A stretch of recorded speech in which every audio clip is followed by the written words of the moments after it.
राष्ट्रपति रामनाथ कोविंद का राष्ट्र के नाम संबोधन, कहा कोरोना से लड़ाई चुनौती। 73वें गणतंत्र दिवस की पूर्व संध्या पर किया संबोधित, बोले अधिकार और कर्तव्य एक सिक्के के दो पहलू।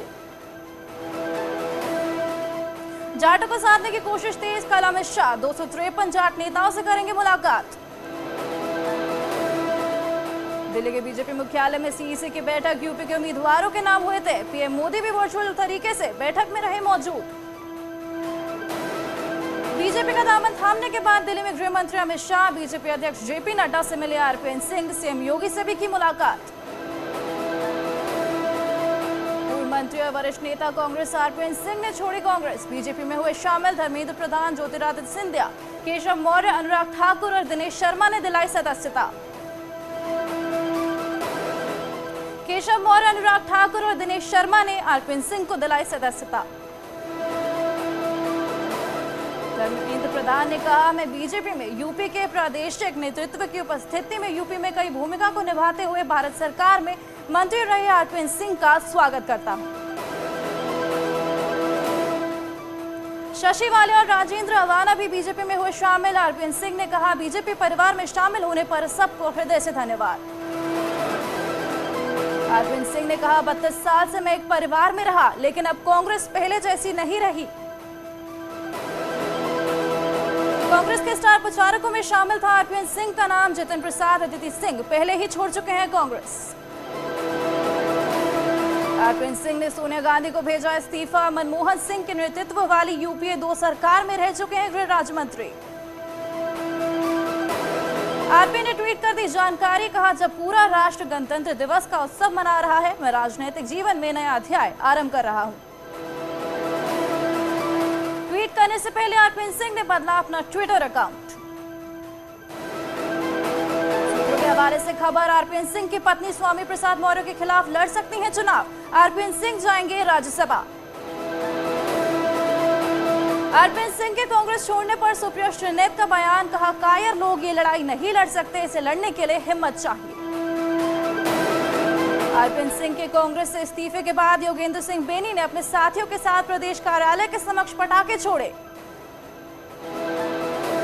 देश भर के बीजेपी कार्यकर्ताओं के साथ पीएम मोदी का संवाद। 5 राज्यों में हो रहे विधानसभा चुनावों को लेकर हुई चर्चा। विपक्ष पर सीएम योगी का बड़ा निशाना, ट्वीट कर लिखा, सत्ता में रहते हुए कुछ नहीं किया, आप चुनाव के समय सब पहने हैं तरकस। सीएम योगी का कैलेश पर निशाना, कहा, वो खुद को कहते हैं समाजवादी, लेकिन नस नस में दौड़ रहा तमंचावाद। यूपी के उप मुख्यमंत्री दिनेश शर्मा का बयान, चुनाव में बीजेपी का मुद्दा सिर्फ विकास, अखिलेश यादव पर भी दिखे हमलावर। शाहजहांपुर में बीजेपी के कद्दावर मंत्री सुरेश खन्ना ने समाजवादी पार्टी को बताया अपराधियों और माफियाओं की पार्टी, कहा, जनता तय करेगी किसे देना है वोट। एसपी प्रवक्ता अनुराग भदौरिया ने भोजपुरी कविता के जरिए बीजेपी पर साधा निशाना, कहा, नफरत और गफलत खत्म होगा, अखिलेश का राज आएगा। वाराणसी की शिवपुर सीट से चुनाव लड़ सकते हैं ओपी राजभर, सुभाषणा के प्रवक्ता शशि प्रताप सिंह ने किया दावा। पश्चिमी यूपी में ये चुनाव प्रचार तेज करेगी बीजेपी। 27 जनवरी को मथुरा जा सकते हैं अमित शाह, गौतम बुद्ध नगर का कर सकते हैं दौरा। अपना दल ने पहले और दूसरे चरण के लिए स्टार प्रचारकों की लिस्ट की जा रही। लिस्ट में 15 नेताओं के नाम शामिल। प्रियंका गांधी का योगी सरकार पर निशाना, बोली, यूपी में कानून का नहीं अत्याचार का राज।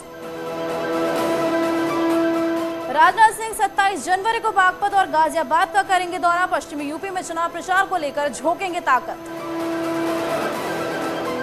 2 फरवरी को चुनाव अभियान की शुरुआत करेंगी मायावती। आगरा में होनी पहली जनसभा। सतीश चंद्र मिश्रा ने ट्वीट कर दी जानकारी। 384 लोगों को वीरता पुरस्कार का ऐलान, नीरज चोपड़ा को परम विशिष्ट सेवा मेडल। उत्तराखंड में कुछ सीटों पर उम्मीदवार बदल सकती है कांग्रेस। सूत्रों के हवाले से खबर, हरीश रावत को रामनगर की बजाय किसी और सीट से दिया जा सकता है टिकट। भारी बगावत के बाद बड़ी आला कमान की टेंशन। चुनाव से ठीक पहले बीजेपी को लगा बड़ा झटका। डिप्टी स्पीकर रघुनाथ सिंह ने छोड़ी पार्टी, निर्दलीय चुनाव लड़ने का ऐलान। कैलाश शर्मा को टिकट देने से है नाराज। कांग्रेस में शामिल हुए हरक सिंह का बड़ा ऐलान, कहा चुनाव नहीं लड़ा तो घर बैठने वाला नहीं, बीजेपी का करूंगा नींद हराम। चौबट्टा खाल में सतपाल महाराज अभी भी ना डरे। बीजेपी प्रदेश अध्यक्ष मदन कौशिक ने किया नामांकन, सीएम धामी नामांकन में हुए शामिल। नैनीताल सीट पर कांग्रेस के उम्मीदवार संजीव आर्य ने अपना नामांकन पर्चा भरा और मंदिर जाकर जीत का आशीर्वाद मांगा। रुद्रप्रयाग में बीजेपी प्रत्याशी भरत चौधरी ने नामांकन किया तो केदारनाथ में कांग्रेस प्रत्याशी मनोज रावत ने दाखिल किया पर्चा। चक्राता विधानसभा में बीजेपी प्रत्याशी और जुबी नौटियाल के पिता रामचरण नौटियाल ने किया नामांकन। उत्तरकाशी की यमुनोत्री सीट पर बीजेपी प्रत्याशी और विधायक केदार सिंह रावत ने नामांकन किया दाखिल। चंपावत में कांग्रेस प्रत्याशी कैलाश घेतोड़ी ने नामांकन किया और जीत का दावा भी किया। चमोली की 3 सीटों पर आज 8 प्रत्याशियों ने किया नामांकन, जिसमें बद्रीनाथ में बीजेपी के महेंद्र भट्ट और कर्णप्रयाग में वाम मोर्चे के इंद्रेश मेखोरी ने पर्चा दाखिल किया। अल्मोड़ा में कांग्रेस प्रत्याशी मनोज तिवारी, जागेश्वर में गोविंद कुंजवाल और बीजेपी के अनिल शाही ने द्वारहाट में किया पर्चा दाखिल। पिथौरागढ़ की धारचूला सीट से बीजेपी के धन सिंह धामी ने नामांकन किया दाखिल। धन सिंह धारचूला ब्लॉक के प्रमुख। देहरादून के कैंट विधानसभा से आप प्रत्याशी रविंद्र आनंद ने किया नामांकन। उत्तरकाशी की गंगोत्री सीट से बीजेपी उम्मीदवार सुरेश चौहान ने किया नामांकन दाखिल। चुनाव से पहले वोटरों को लुभाने पर मान्यता रद्द करने की अश्विनी उपाध्याय की मांग पर सुप्रीम कोर्ट का सवाल, कहा याचिका में सिर्फ 2 ही पार्टियों का जिक्र क्यों। मामले में कोर्ट ने केंद्र और चुनाव आयोग की जारी किया नोटिस, 4 हफ्ते में मांगा जवाब। बुलंदशहर में लालू यादव के दामाद राहुल यादव के जनसंपर्क अभियान के दौरान उड़ी नियमों की धज्जियां, बिना अनुमति के गांव में निकाला रोड शो, बिना मास्क दिखे लोग। स्वामी प्रसाद मौर्य के सपा ज्वाइन करने के बाद पहली बार बदायूं पहुंची संघमित्रा मौर्य, प्रत्याशियों का कराया नामांकन। आगरा में अनोखे अंदाज में किया जा रहा चुनाव का प्रचार, बीजेपी कार्यकर्ताओं हाथों में केंद्र और प्रदेश सरकार के कामकाज वाली तख्तियां लेकर आए नजर। झांसी में तीसरे चरण के मतदान को लेकर पुख्ता इंतजाम, नामांकन करने पहुंचे प्रत्याशी, जिले की 4 विधानसभा सीटों में नामांकन। प्रधानमंत्री नरेंद्र मोदी ने 2 होनहार बालक को दिया राष्ट्रीय बाल पुरस्कार, बच्चों के नाम मोहम्मद शादाब और Chandra Singh Chaudhary.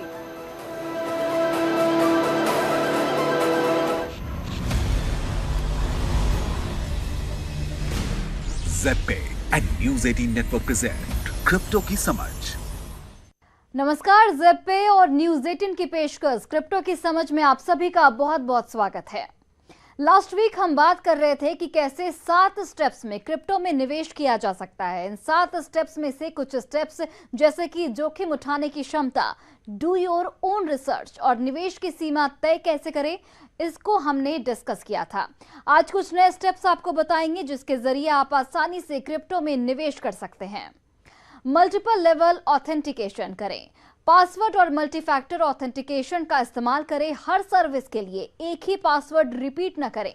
Fake social media handles या फिर बोट्स के जरिए आपकी जानकारी चोरी करने की कोशिश की जाती है, ऐसे किसी फिशिंग अटैक से बचें। लॉन्ग टर्म के लिए निवेश करें। जिस तरह से स्टॉक्स या फिर म्यूचुअल फंड्स में लॉन्ग टर्म के लिए निवेश करना फायदेमंद होता है, वैसे ही क्रिप्टो में भी लंबे समय के लिए निवेश करें। इसके बाद रिस्क कम करने के लिए डाइवर्सिफाई करें। एक हेल्दी पोर्टफोलियो मेंटेन करें। बिटकॉइन के साथ ही दूसरे ऐसे कॉइन्स में भी इन्वेस्ट करें जो फंडामेंटली स्ट्रॉन्ग और प्रूवन यूज केस वाले हों। तो इन स्टेप्स के जरिए आसान और सुरक्षित तरीके से क्रिप्टो में निवेश करें। आज के लिए इतना ही। Goodbye, take care.